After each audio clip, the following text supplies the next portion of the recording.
اور ماشاءاللہ آج بہت ہی خوشی کا دن ہے، یعنی سیفی سماج کے لیے یہ عید سے کم نہیں ہے۔ ہمارے بزرگوں نے جو قربانیاں دی ہیں، گاؤں گاؤں دیہات دیہات پیدل جا کر بھوکے پیاسے رہ کر جو آج ہم اس مقام پر ہیں کہ حدیث سیفی سرنیم ہم کو تحفے میں ملا، تو ہم سب کا فرض یہ بنتا ہے اس سرنیم کی ہم حفاظت کرتے ہوئے مضبوطی کے ساتھ آگے پھیلائیں۔ ابھی 2 اسٹیٹوں میں اس کو جانا جاتا ہے، اتر پردیش اور دلی اسٹیٹ میں، باقی اس سے آگے کوئی جانتا نہیں سیفی کیا چیز ہے۔ تو یہ کمی ہم لوگوں کی ہے کہ ہم اس کا پرساد پرچار نہیں کرتے۔ کمی کیا ہے؟ کوئی کھان لکھتا ہے، ہم نے آپ سے پوچھا آپ کا نام کیا ہے کہ میرا نام یہ ہے، آپ نے مجھ سے پوچھا آپ کا نام کیا ہے، میں نے کہا خالد مستقیم ہے، اب اس کے آگے آپ کو معلوم نہیں ہے کون ہے۔ تو اس کے تعلق سے میں یہی کہنا چاہوں گا کہ جب ہم ایک سماج کے اور اتنے ہنردار سمجھدار سب کچھ ہم جاننے کے باوجود بھی ہم پیچھے کیوں ہیں، یہ سوال ہے۔ اس کا ایک ہی ریزن میں اپنی زندگی کے تجربے میں سمجھ پایا ہوں، وہ یہ ہے کہ اب ہمارے بھائی سامنے بیٹھے کہ یار ان کے کپڑے اتنے اچھے میرے کیوں نہیں ہیں، یہ اتنا اچھا کام کر رہا تو میں کیوں نہیں کر سکتا؟ کام تو کر سکتے ہیں، لیکن جو سوچ لے کر سامنے والا چل رہا ہے ہم ان کی سوچ کے مطابق اپنے آپ کو ان کی طرح نہیں اتارتے۔ سب سے بڑی کمی ہمارے اندر یہ ہے۔ ابھی جیسے کہ میں آپ کی موجودگی میں آپ کے پیش نظر کھڑا ہوں، تو آپ سبھی بھائیوں سے ایک گزارش کرنا چاہوں گا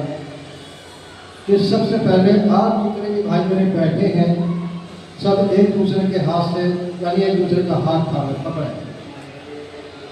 ہاتھ پکڑو، ایک دوسرے کا ہاتھ پکڑو، مصافحہ کرو،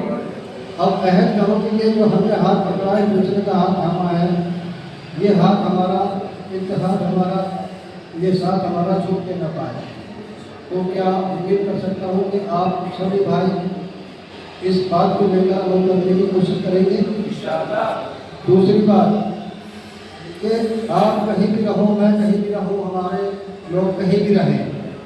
لیکن جب کوئی وقت ایسا آئے جیسے آپ موبائل کا دور ہے، گروپوں کا زمانہ ہے، ہم دور دراز سے رہتے ہیں، ایک دوسرے کے روبرو ہم نہیں ہو سکتے جلدی میں، تو ہم گروپ کے ذریعے سے بہت آسان طریقے سے اپنی دل کی بات کو کہہ سکتے ہیں، اپنے بھائی کی بات کو سمجھ سکتے ہیں، اپنا پیسے دے سکتے ہیں۔ کسی بھائی پر کوئی پریشانی ہے، ہم اس کی پریشانی میں کھڑے ہو سکتے ہیں، وہ ہماری پریشانی میں کھڑے ہو سکتے ہیں، لیکن ہم لوگ گروپوں میں رہ کر بھی ایسے ہو جاتے ہیں بالکل الٹا۔ یہ مجھے مجبوراً ایسے الفاظ اپنی زبان سے نکالنے پڑے، لیکن مجبوری ہے، اور مجبوری یہ ہے کہ بہت سارے گروپ بنائے ہم نے، بہت سارے ہمارے سنگٹھن بھی ہیں، لیکن ہم ایک دوسرے کے سنگٹھن سے بھی تعلق رکھنا نہیں چاہتے، ہم ایک دوسرے سے ملنا نہیں چاہتے، گروپ بنا کے ہم نے سماج کو بانٹنے کی کوشش کی ہے۔ یہ میرا گروپ ہے، یہ اس کا گروپ ہے، یہ اس کا گروپ ہے،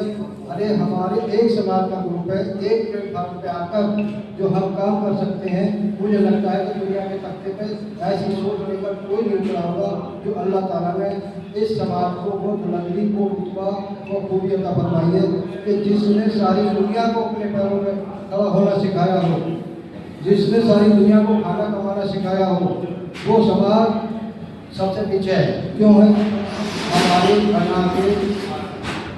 ہمارے دل کے اندر تکبر ہے، ہمارے دل کے اندر نفرت ہے، ہمارے دل کے اندر ایک دوسرے سے یعنی ہم نے بات نہیں کرنا ہے، تو بہت ساری باتیں ہمارے دلوں میں اس طرح کی پائی جاتی ہیں۔ تو میں یہی گزارش کرنا چاہتا ہوں، سب سے پہلا کام ہم نے یہی کرنا ہے کہ جو ہمارے دلوں میں یہ بیماری بیٹھی ہے، ہمیں اس بیماری کا علاج کرنا ہے، اس کو نکال کر باہر پھینکتے اور ایک دوسرے کو گلے لگانے والے ہم بن جائیں، تو میں سمجھتا ہوں اللہ کی قسم کھا کے کہتا ہوں کامیابی کے پائیدار پر کھڑے نظر آئیں گے۔ ہو سکتا ہے میرے منہ کے بولنے کے الفاظ ان پڑھ آدمی ہوں، پڑھا لکھا نہیں ہوں،